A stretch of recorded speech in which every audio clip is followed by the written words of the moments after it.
میرے خیال میں مذاکرات کمیٹی کو جواب دینے کا موقع ہی نہیں آیا، کیونکہ اپوزیشن نے خود ہی جواب دے دیا.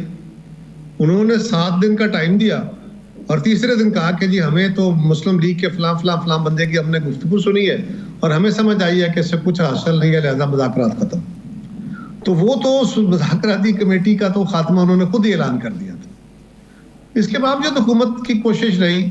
زیادہ بہتر ہوتا کہ اگر حکومت کا ارادہ فرض کرے یہ شک ہے کہ حکومت کا ارادہ درست نہیں ہے، تو کیا بہتر ہوتا کہ پی ٹی آئی گورنمنٹ کے جو مطلب جوابی ان کی تجاویز تھیں، ان کے ٹی او آرز کے مطابق ان کی ڈیمانڈز کے بعد وہ جواب آنے دیتے اور اس کے بعد نہ مانتے، جو بھی انہوں نے موقف لینا تھا لے لیتے. انہوں نے پھر ایک دفعہ چیزیں اپنے گلے ڈال لی ہیں. اب آپ اور میں سارا ملک یہ سوچ رہا ہے کہ یار چلے حکومت بڑے دل کا مظاہرہ کرے، حکومت کو آگے بڑھنا چاہیے، اپوزیشن اگر نہیں بھی کر رہی تو کیا فرق پڑتا ہے، آپ مان لینا بات. یہ جب بات ہم کر رہے ہوتے ہیں تو اس آرگومنٹ میں ہم یہ بھی مان رہے ہوتے ہیں کہ وہ بھی ٹھیک نہیں کر رہے، لیکن چلو وہ ضد پہ آ گئے ہیں تو آپ ذرا بڑے دل کا مظاہرہ کریں، آپ کی ذمہ داری زیادہ بنتی ہے. Okay, fair enough. اب سوال یہ ہے کہ وہ مانگ کیا رہے ہیں. وہ کہہ رہے ہیں کہ ایک 3 ججز پہ مشتمل سپریم کورٹ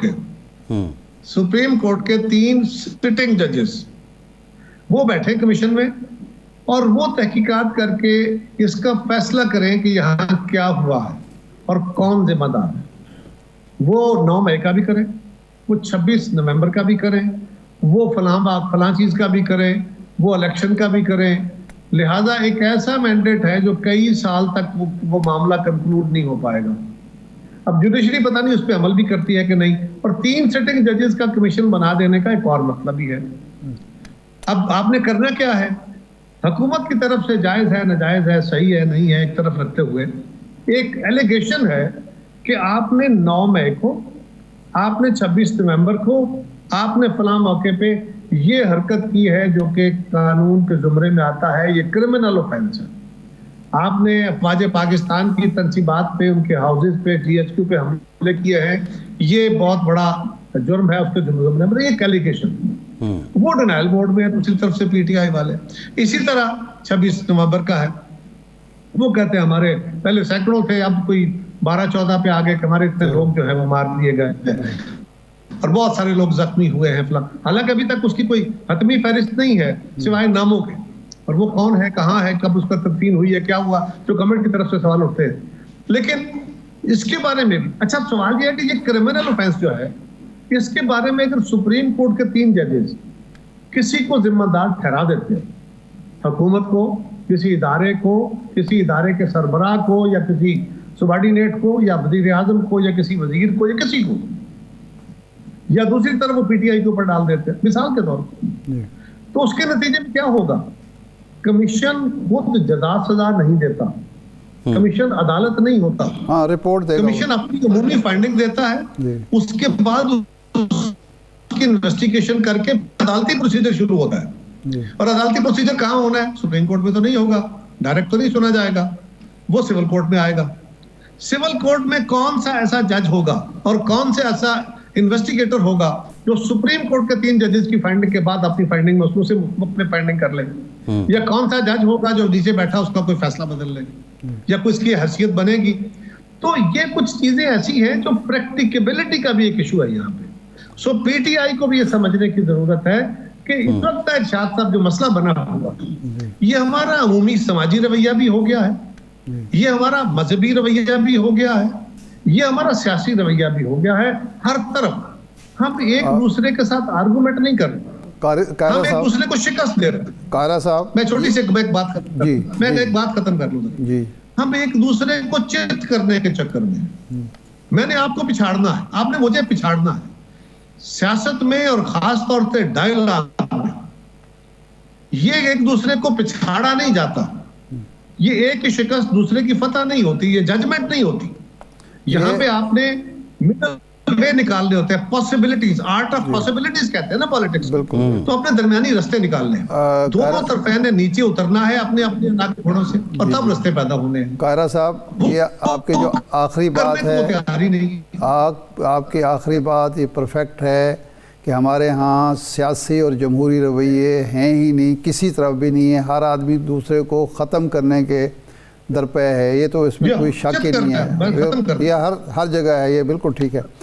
سوال یہ ہے کہ جب وہ جوڈیشل کمیشن مانگ رہے ہیں تو اس میں وہ یہ بالکل نہیں کہہ رہے کہ جوڈیشل کمیشن سزا جزا دے گا۔ اس کی میں مثال دوں گا، جو 2015 میں ایک جوڈیشل کمیشن بنا تھا، اس وقت چیف جسٹس کی سربراہی میں، ناصر الملک صاحب کی سربراہی میں، اس نے بھی کسی کو سزا جزا نہیں دی تھی، اس نے یہ بتایا تھا کہ اس میں منظم دھاندلی ہوئی ہے یا نہیں ہوئی۔ کمیشن نے رپورٹ دے دی کہ منظم دھاندلی نہیں ہوئی، لیکن دھاندلی ہوئی ہے انفرادی سطح پہ اور بعض حلقوں میں، اور اس کے لیے اس نے کچھ تجاویز دی کہ آپ اس معاملے کو آپ ٹھیک کریں، اور جس کے بعد وہ ایک پارلیمانی انتخابی اصلاحاتی کمیٹی بھی بنی۔ جب آپ اصولی طور پر یہ طے کریں گے کہ جوڈیشل کمیشن بنا رہے ہیں تو اس میں تو پھر ٹی آر مل بیٹھ کے طے کرنا ہے نا کہ اس کا دائرہ کار کیا ہوگا۔ اس نے رپورٹ تو یہ دینی ہے کہ پی ٹی آئی مجرم ہے یا نہیں ہے 9 مئی میں، اور 26 میں حکومت کی طرف سے ہوا یا نہیں ہوا، یہی ہوگا نا۔ تو حکومت فراخ دلی کا مظاہرہ کرے، ٹی او آر پہ وہ اپنی بات منوانے کی کوشش کرے۔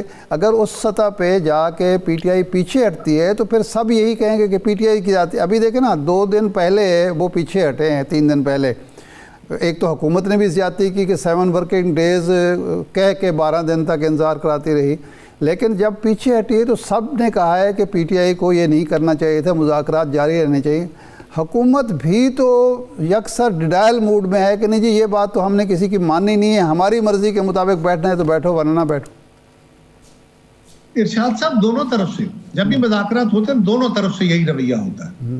میں تو یہ کہہ رہا ہوں نا، میں سچ پہ ہوں اور میں ہٹ درمی میں بھی ہوں۔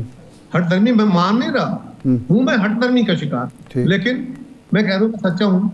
دوسری طرف والا فریق جو کہتا ہے وہ بھی ہٹ درمی کا شکار ہے اور کہتا ہے میں سچا ہوں۔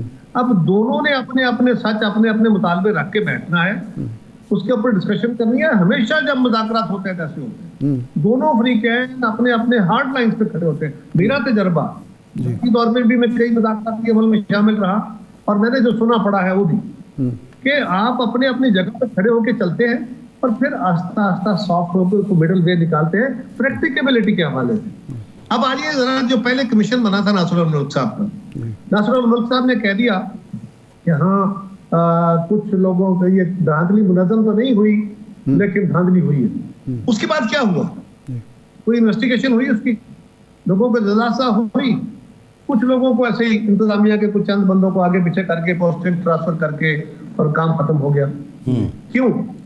اس لیے کہ نہ تو آپ ان کو بے گناہ کر سکتے، اس لیے کہ چیف جسٹس پاکستان کہہ رہے ہیں کہ جناب یہ دھاندلی ہوئی ہے۔ کیا اس دھاندلی کا کسی کے اوپر ذمہ داری آئی؟ نو۔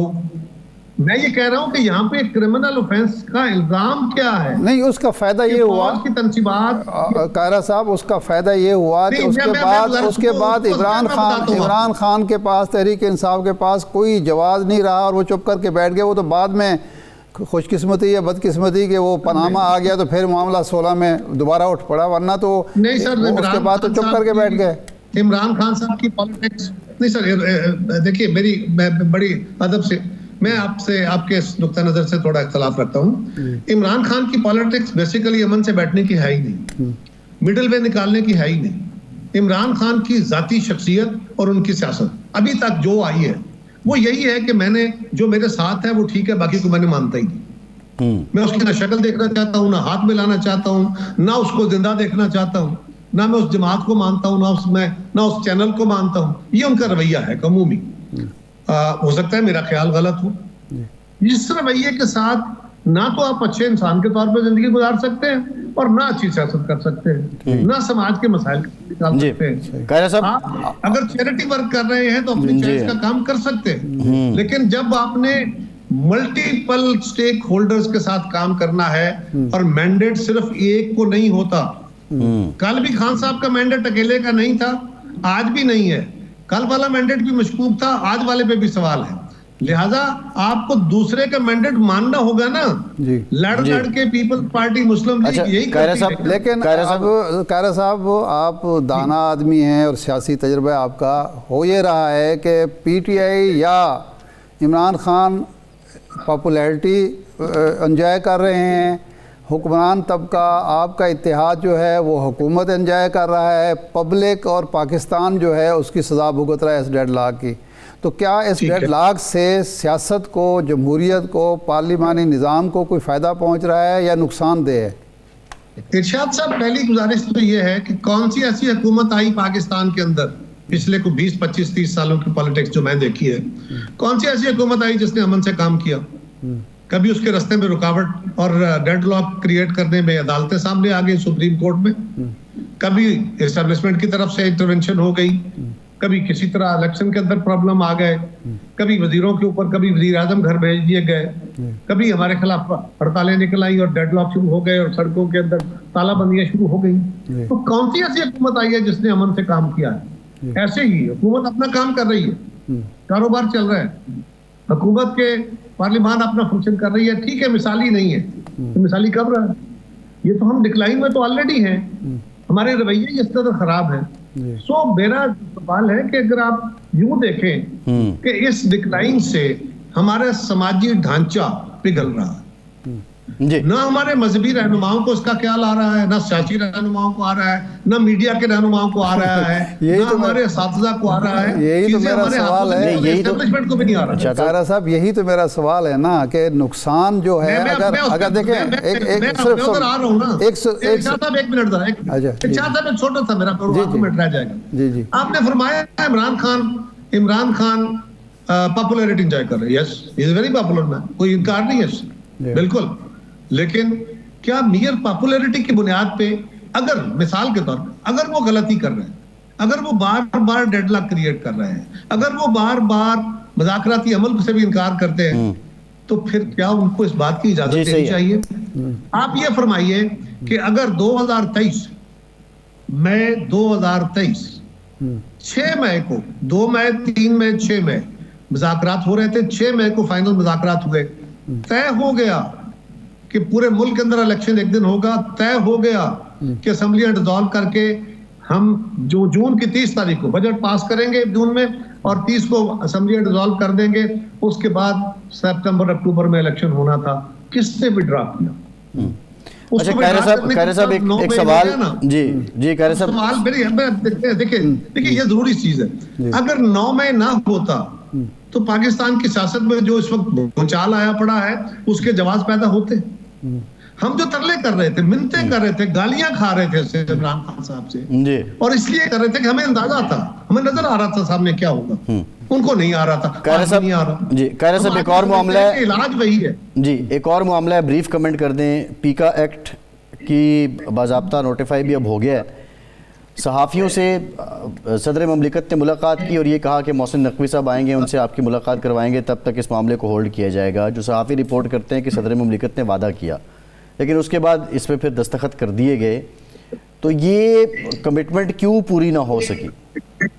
دیکھیے پہلی گزارش یہ ہے کہ پیپلز پارٹی گورنمنٹ کے ساتھ ہے. دونوں ایوانوں میں پیپلز پارٹی نے اس قانون کو پاس کیا ہے.